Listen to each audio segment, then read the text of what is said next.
Halo semuanya, selamat datang di ibadah online Pemuda Paulus dan Remaja Gideon GPDI Bakti. Puji Tuhan, walaupun dalam kondisi yang penuh keterbatasan ini, kita masih diberi kesempatan untuk beribadah kepada Tuhan, memperingati hari kematian dan kebangkitan Tuhan Yesus Kristus. Mari kita siapkan diri dan hati kita. Selamat beribadah, Tuhan Yesus memberkati. Mari kita memuji Tuhan, kita mau bersuka cita bagi Tuhan. Haleluya!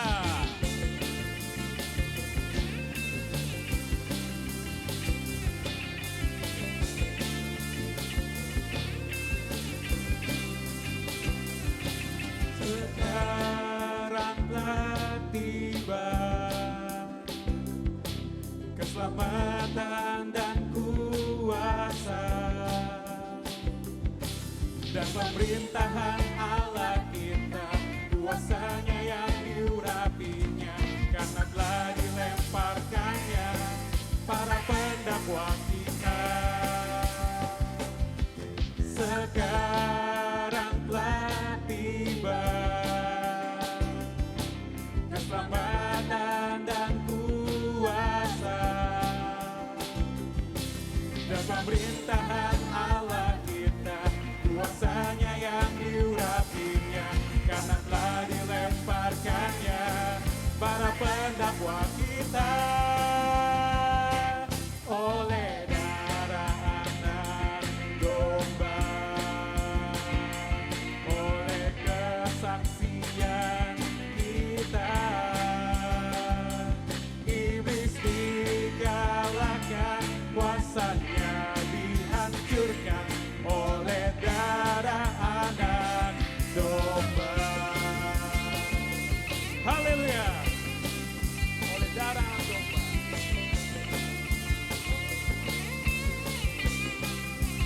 Sekarang telah tiba. Sekarang telah tiba keselamatan dan kuasa dan pemerintahan Allah kita, kuasanya yang diurapinya, karena telah dilemparkannya para pendakwa kita. Oleh darah anak domba, oleh kesaksian kita, iblis dikalahkan, kuasanya dihancurkan oleh darah anak domba. Oleh darah anak domba, oleh darah anak domba, oleh kesaksian kita, iblis dikalahkan, kuasanya dihancurkan oleh darah anak domba. Iblis dikalahkan, iblis dikalahkan, kuasanya dihancurkan oleh darah anak, oleh darah anak, oleh darah anak domba.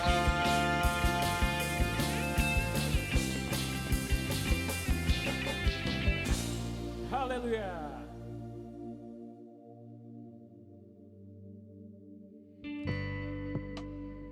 Mari kita buka hati kita. Kita mau menyembah Tuhan, sebab besar kemurahan-Nya atas hidup kita.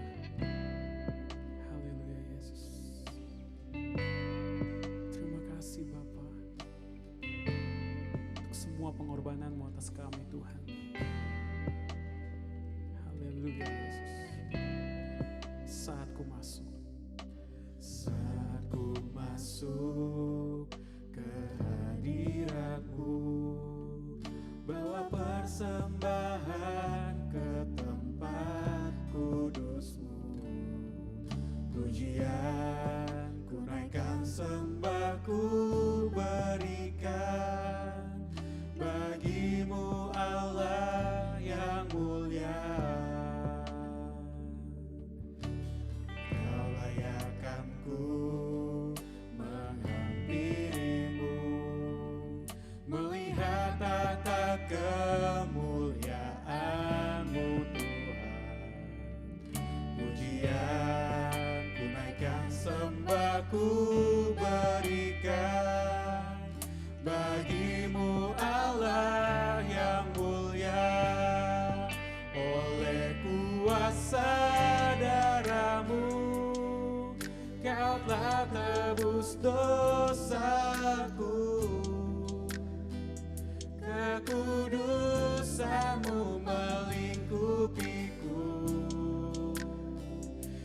kasih-Mu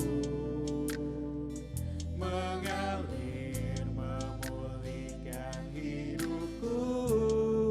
Sungguh besar anugerah-Mu, Kau selamatkan hidupku.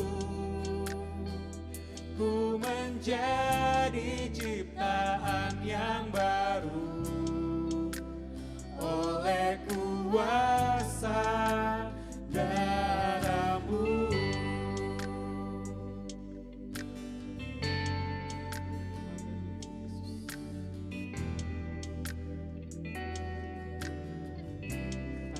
Kau layakkanku. Kau layakkanku menghampirimu, melihat tata kemuliaan-Mu Tuhan. Pujian ku naikkan, sembah ku berikan bagi-Mu Allah yang mulia. Oleh kuasa darah-Mu Kau telah tebus dosaku. Kekudusan-Mu melingkupiku. Kasih-Mu mengalir memulihkan hidupku. Sungguh besar anugerah-Mu, Kau selamatkan hidupku. Ku menjadi ciptaan yang baru oleh kuasa darah-Mu. Kau telah tebus dosaku. Kekudusan-Mu melingkupiku. Kasih-Mu mengalir memulihkan hidupku. Sungguh besar anugerah-Mu, Kau selamatkan hidupku. Ku menjadi ciptaan yang baru oleh kuasa darah-Mu.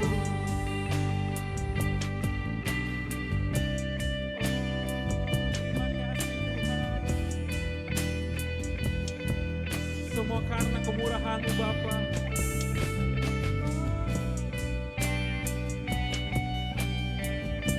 Karya nyata telah Kau berikan kepada kami Bapa. Salib-Mu adalah anugerah bagi kami. Karena salib-Mu ku hidup. Karena salib-Mu ku menang. Engkau yang berkuasa, sanggup untuk melakukan mukjizat-Mu. Karena salib-Mu ku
Haleluya.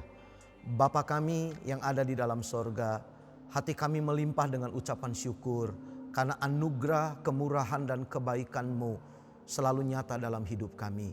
Walaupun di dalam satu situasi yang cukup mencemaskan dan mencekam bagi kami, tetapi kami tahu Tuhan, kehadiran Tuhan dalam setiap persekutuan kami itu menjadi satu kekuatan, menjadi satu pengharapan yang mendatangkan damai, sejahtera, sukacita bagi setiap kami.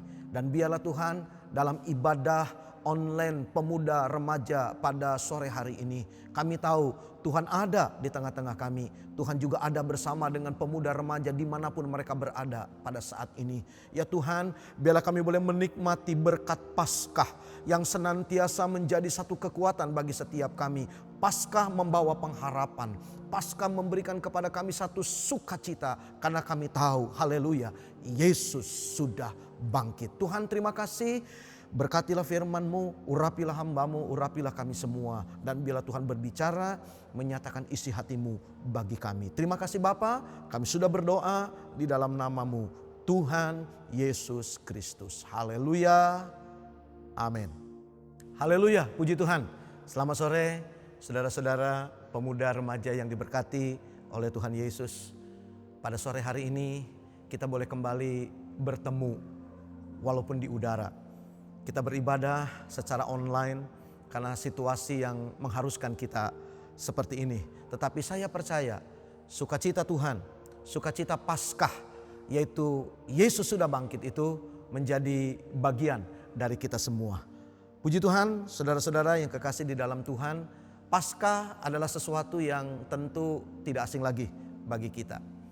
Saya memahami bahwa Paskah adalah suatu sarana yang Tuhan pakai untuk menyatakan rencananya bagi kita. Sebab setelah Dia lahir di kandang Bethlehem, tentu proyek rencana keselamatan Allah tidak akan memiliki satu makna yang jelas kalau tidak ada Paskah, yaitu salib Golgota. Karena lewat salib Golgota lah karya Allah menjadi paripurna, di mana Yesus mati, kemudian 3 hari kemudian Dia bangkit dari kematiannya. Dan saudara, Alkitab mencatat dalam Kisah Para Rasul pasal yang pertama ayat 1 sampai dengan 4, bagaimana Yesus setelah penderitaannya, Dia kemudian bangkit pada hari yang ketiga, dan selama lebih kurang 40 hari lamanya Alkitab mencatat Yesus menampakkan dirinya kepada murid-muridnya. Yesus menyaksikan bahwa Dia sudah bangkit. Haleluya, puji Tuhan. Sore hari ini kita harus bersukacita karena kita percaya Yesus sudah mati untuk menebus dosa kita, sehingga kita diampuni dan dilayakan di hadapan Bapa. Dan melalui kebangkitannya, kemenangan menjadi sesuatu yang pasti. Karena firman Allah sendiri jelas mengatakan bahwa Yesus sudah merebut kemenangan itu dan menganugerahkannya kepada kita. Puji Tuhan. Saudara-saudara yang kekasih di dalam Tuhan, mari lewat ibadah Paskah pada sore hari ini kita mau coba melakukan sebuah kilas balik untuk sebuah peristiwa yang terjadi 2000 tahun yang lalu. Sesuatu yang mungkin kadangkala lepas dari ingatan kita. Tetapi baiklah, pada kesempatan sore hari ini saya ingin mengajak saudara-saudara sekalian untuk merenungkan satu episode, satu bagian di mana setelah penderitaannya Yesus mati, dikuburkan, lalu kemudian Dia bangkit pada hari yang ketiga. Dan lebih kurang selama 40 hari, 6 minggu lah kira-kira, Dia menampakkan dirinya kepada para muridnya untuk menyaksikan kebangkitannya. Nah, pada kesempatan ini saya mengajak saudara-saudara untuk membaca di dalam Injil Yohanes pada pasal yang ke-20 ayat yang ke-24 sampai 29. Saya ulangi, Yohanes 20 ayat 24 sampai 29. Saya akan baca mulai ayat yang ke-24. Demikian firman Tuhan. Tetapi Thomas, seorang dari ke-12 murid itu yang disebut Didimus, tidak ada bersama-sama mereka ketika Yesus datang ke situ. Maka kata murid-murid yang lain itu kepadanya, "Kami telah melihat Tuhan." Tetapi Thomas berkata kepada mereka, "Sebelum aku melihat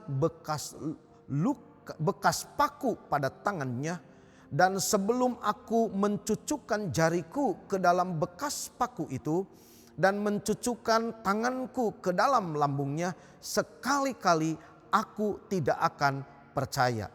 Ayat 26, 8 hari kemudian murid-murid Yesus berada kembali dalam rumah itu, dan Thomas bersama-sama dengan mereka. Sementara pintu-pintu terkunci. Yesus datang dan ia berdiri di tengah-tengah mereka dan berkata, "Damai sejahtera bagi kamu." Kemudian ia berkata kepada Thomas, "Taruhlah jarimu di sini dan lihatlah tanganku. Ulurkanlah tanganmu dan cucukkan ke dalam lambungku, dan jangan engkau tidak percaya lagi, melainkan percayalah." Thomas menjawab dia, "Ya Tuhanku dan Allahku." Kata Yesus kepadanya, "Karena engkau telah melihat aku, maka engkau percaya. Berbahagialah mereka yang tidak melihat namun percaya." Puji Tuhan. Saudara-saudara yang kekasih di dalam Tuhan, pembacaan ayat firman Tuhan berkenaan dengan peristiwa Paskah, pada bagian di mana Yesus menampakkan diri kepada sebagian besar murid, dan secara khusus dia datang menjumpai Thomas. Rupanya saudara, di pertemuan minggu sebelumnya Yesus datang menampakkan diri, tetapi Thomas tidak ada bersama dengan mereka. Kita tidak tahu apa yang menjadi alasannya. Kenapa Thomas tidak ada di dalam persekutuan pada saat itu. Sehingga timbullah sebuah percakapan. Bagaimana para murid menyampaikan berita bahwa Yesus sudah bangkit dan datang menampakkan diri kepada mereka. Kita sudah membaca bagaimana Thomas merespon, "Saya tidak akan menjadi percaya sampai saya membuktikannya secara langsung." Saya pakai istilah, sebelum saya melihat dan merabanya, saya tidak akan menjadi percaya. Dan saudara, tadi kita sudah membaca bagaimana Yesus datang di hari pertama minggu itu. Datang di tengah-tengah perkumpulan mereka. Lalu Yesus menyampaikan salam damai sejahtera bagi kamu sekalian. Saudara-saudara, di tengah keadaan yang seperti saat ini, sejujurnya sama seperti para murid. Hanya mungkin beda alasannya. Para murid berkumpul di ruang yang tertutup karena mereka takut dengan apa yang sudah terjadi beberapa hari sebelumnya. Hari di mana Yesus ditangkap, diadili, lalu kemudian dijatuhi hukuman mati, itu menjadi hari yang suram dan kelam bagi para murid. Bahkan klimaksnya ketika Yesus mati kemudian dikuburkan, itu menjadi satu hari-hari yang panjang yang penuh dengan ketakutan. Kemungkinan saudara, mereka ada di ruangan yang tertutup, pintu yang terkunci, karena mereka takut dengan ancaman atau intimidasi dari orang-orang, khususnya para tua-tua mahkamah agama yang telah dalam tanda petik menjatuhi hukuman mati buat Yesus. Yesus dianggap pemberontak. Yesus juga dianggap sebagai orang yang telah melawan Allah. Dan mereka ketakutan sehingga mereka bersembunyi. Saudara, hari-hari ini pun sepertinya dalam tanda petik kita tidak punya keleluasaan. Kita harus ada di rumah, membatasi pergaulan, bahkan mungkin menghentikan. Ada begitu banyak aktivitas yang biasanya kita kerjakan dan kita ada di dalam rumah. Saya bisa pastikan ada sebagian orang lakukan hal itu karena mereka takut dengan pandemi COVID-19. Tapi bagi kita orang yang percaya, kita bukan takut kepada COVID-19 sehingga kita tidak berkumpul seperti biasa dalam ibadah yang kita lakukan. Tetapi karena kita punya hikmat, karena kita juga menghormati apa yang sudah ditetapkan oleh pemerintah. Dan kita percaya bahwa ibadah bukanlah cuma sekedar perkumpulan. Tetapi bagaimana sikap hati yang rindu untuk menikmati perjumpaan, persekutuan dengan Tuhan. Dan saya percaya sama seperti Yesus datang pada hari itu menjumpai para murid. Demikian pun Yesus juga datang, ada di sini. Dia juga ada bersama-sama dengan saudara di rumah saudara masing-masing. Dan biarlah damai itu pun menjadi bagian kita. Kita lebih butuh damai itu hari-hari ini lebih dari hari-hari yang lalu. Dan saudara, secara pribadi Yesus langsung menuju sasaran kepada satu pribadi, yaitu Thomas si peragu. Yesus tidak menggunakan basa-basi. Dia langsung berkata kepada Thomas, taruhlah jarimu di sini. Taruhlah tanganmu di lambung. Lihat dan rabalah supaya kamu menjadi percaya. Saudara, perlu ada satu perjumpaan secara pribadi dengan Tuhan. Sampai kita sampai pada satu ketetapan, ya Tuhanku dan Allahku. Saudara, kalimat itu adalah kalimat yang sangat luar biasa. Ya, sebagai sebuah pernyataan. Thomas mengakui bahwa Yesus adalah Tuhan, bahwa Yesus adalah Allah. Saya tidak melihat ada sebuah penjelasan yang pasti apakah Thomas sempat mencucukkan jarinya kepada luka di tangan dan lambung Yesus. Tetapi di ayat yang ke-28 kita membaca, Thomas langsung menjawab dia, ya Tuhanku dan Allahku. Rupanya saudara, kehadiran Yesus pada saat itu sudah menjadi jawaban yang cukup bagi Thomas untuk menghilangkan keraguannya, sehingga dia menjadi percaya sampai keluar statement, ya Tuhanku dan Allahku. Haleluya. Yesus datang dengan sebuah bukti.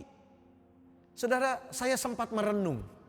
Sepertinya Yesus agak melupakan ajarannya tentang iman. Kita tahu saudara, iman menurut surat Ibrani adalah dasar dari segala sesuatu yang kita harapkan. Dan bukti dari apa yang tidak kita lihat. Dalam tanda petik sepertinya Yesus agak lupa dengan pengajarannya tentang iman. Sehingga dia perlu tampil. Perlu memperlihatkan bukti-bukti yang melekat pada dia. Bahkan kalau saudara membaca di dalam Injil Lukas pada pasal yang ke-24. Yesus perlu menjelaskan kembali kitab suci. Yesus membuka pikiran mereka. Karena rupanya selama ini mereka masih bingung dengan firman Tuhan berkaitan dengan penderitaan, kematian, dan kebangkitannya. Sehingga Yesus perlu menjelaskan kembali. Dan saat itu secara langsung Yesus memperlihatkan dirinya. Membuktikan bahwa dia sudah bangkit. Saudara, menjadi pertanyaan saya secara pribadi ketika saya merenungkan firman Tuhan berkaitan dengan Paskah ini. Saat Yesus dibangkitkan oleh kuasa Allah, dia bangkit dengan tubuh kebangkitan. Saya berpikir Yesus bisa saja memilih tubuh yang sempurna, tubuh yang utuh, tubuh yang luar biasa. Tetapi kenapa Yesus tetap mempertahankan cacat, bekas luka pada tangan, pada kepalanya, pada punggungnya, pada lambungnya. Seakan-akan itu menjadi sesuatu yang melekat, yang tidak bisa tergantikan. Bukankah saudara, manusia modern begitu menginginkan tubuh yang sempurna, gigi yang teratur rapi, muka yang tanpa cacat dan kerut, postur tubuh yang baik. Manusia modern alergi dengan kelemahan dan keburukan. Tetapi kita melihat saudara, Yesus mempertahankan bekas luka itu sebagai sebuah penanda yang dia perlihatkan kepada para murid. Supaya murid-murid bisa melihat dan meraba. Dan mereka bisa menjadi percaya seperti Thomas. Ya Tuhanku dan Allahku. Lalu kemudian saudara, saya tertarik pada kalimat yang terakhir di ayat yang ke-29.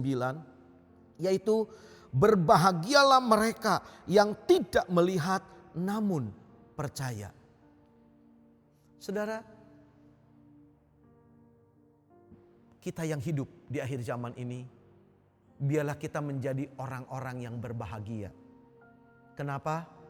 Walaupun kita tidak bisa melihat dan kita tidak bisa meraba, tetapi kita tetap percaya, haleluya, bahwa Yesus mati, tapi Yesus juga bangkit dari kematiannya dan hidup selama-lamanya ada di dalam sorga. Saudara, puji Tuhan, kita menjadi orang-orang yang berbahagia. Karena walaupun kita tidak melihat dan meraba, tapi kita percaya bahwa Yesus bangkit. Dan biarlah keyakinan ini menjadi keyakinan yang tetap menjadi milik kita. Kalau saya pakai istilah, sekali Yesus tetap Yesus. Karena kita tahu dia adalah Allah yang bangkit dari kematian dan hidup untuk selama-lamanya. Puji Tuhan, haleluya. Saudara, saya tidak tahu apa yang sedang dihadapi oleh kita masing-masing. Tetapi percayalah, karena Yesus bangkit, maka dia memberikan pengharapan kepada kita. Percaya kita tidak menjadi sia-sia. Dan kita tahu bahwa Tuhan pasti akan menolong kita. Jangan lupa, bekas luka itu tetap ada. Tanda bahwa dialah yang telah alami sengsara. Dialah yang sudah mati itu. Tetapi dia juga yang sudah bangkit. Puji Tuhan.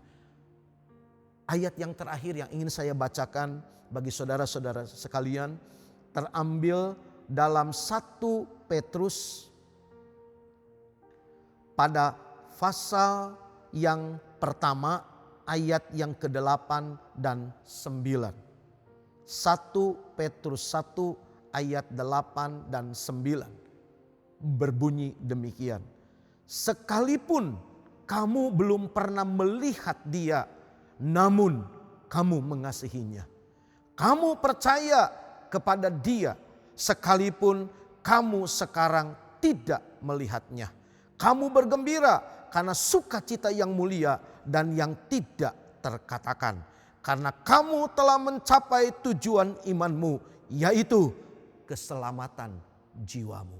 Haleluya, puji Tuhan. Saudara, walaupun kita tidak melihat, tidak meraba, tapi kita punya iman yang percaya bahwa Yesus sudah bangkit. Puji Tuhan. Biarlah Paskah mendatangkan sebuah pengharapan bagi setiap kita. Karena iman itulah yang menyelamatkan kita. Puji Tuhan, kiranya Tuhan Yesus memberkati kita semua. Demikian firman Tuhan. Amin. Mari kita berdoa, saudara-saudara. Bapa kami yang ada di dalam sorga, terima kasih untuk firman-Mu. Kami tahu Paskah sudah terjadi dalam sejarah. Tapi kami percaya bahwa Yesus yang kami sembah bukanlah Yesus sejarah. Karena Yesus sudah bangkit dan dia hidup untuk selama-lamanya. Karena itu kami percaya bahwa Paskah adalah pengalaman yang real, pengalaman yang nyata, yang bisa dialami oleh setiap kami dalam tiap-tiap hari hidup kami. Oleh karena itu sore hari ini Tuhan, kami bersyukur dan kami berdoa sebagaimana Yesus datang di tengah-tengah perhimpunan para murid pada malam itu. Dan secara pribadi menjumpai Thomas untuk mengusir keraguan dan ketidakpercayaannya. Biarlah sore hari ini pun ya Tuhan, Engkau juga hadir di tempat ini. Hadir juga di rumah-rumah umat-Mu dimanapun mereka berada. Mungkin ada yang sedang ragu, bimbang, gelisah karena mereka sedang menghadapi tekanan, intimidasi, keadaan-keadaan yang sulit dan berat. Tetapi biarlah secara pribadi Engkau yang hadir, Engkau yang datang membawa damai sejahtera itu akan mengusir setiap keraguan dan ketakutan. Dan sehingga kami boleh bangkit kembali karena kami tahu Yesus hidup. Engkau mati tetapi Engkau sudah bangkit dari kematian dan memberikan pengharapan. Dan karena Engkau hidup, karena Engkau bangkit, maka ada hari esok buat kami. Ya Tuhan, terima kasih. Walaupun kami tidak bisa melihat dan meraba bekas-bekas luka itu, tetapi kami tahu itu menjadi satu penanda yang memastikan bahwa Engkaulah Yesus yang sudah menderita. Engkau mati tetapi Engkau bangkit pada hari yang ketiga. Ya Tuhan, terima kasih. Di hari Paskah ini kami mensyukuri untuk anugerah yang besar bagi kami. Bahwa di tengah-tengah keterpurukan sekalipun kami tahu ada pengharapan di dalam Yesus yang sudah bangkit. Bapa, berkati umat-Mu dimanapun mereka berada. Biarlah segala berkat yang terbaik dari sorga Tuhan limpahkan bagi mereka. Kasih sayang, cinta kasih dari Yesus Kristus boleh menjadi bagian kami. Itu yang menyejukkan dan memastikan kami memiliki pengharapan. Dan penyertaan dari Roh Kudus itu yang menjadi kekuatan untuk kami melewati hari lepas hari dalam damai dan sukacita yang Engkau berikan. Terima kasih Bapa, segala puji, hormat, kemuliaan, kebesaran dan kuasa hanya bagi Engkau Yesus Tuhan sekarang dan selama-lamanya. Kami akhiri ibadah Paskah online ini mengalaskan setiap doa, pujian dan penyembahan kami hanya di dalam satu nama yang heran, yaitu di dalam nama Tuhan Yesus Kristus. Haleluya. Amin. Puji Tuhan, kita sudah mendengarkan firman Tuhan yang menjadi kekuatan dan pengharapan bagi hidup kita. Terima kasih telah mengikuti ibadah online Paskah Pemuda Paulus dan Remaja Gideon GPDI Bakti. Silahkan subscribe channel ini dan follow Instagram kami @PemudaPaulusBakti dan @RemajaGideon untuk informasi ibadah lebih lanjut. Selamat Paskah. Tetap jaga kesehatan, Tuhan Yesus memberkati.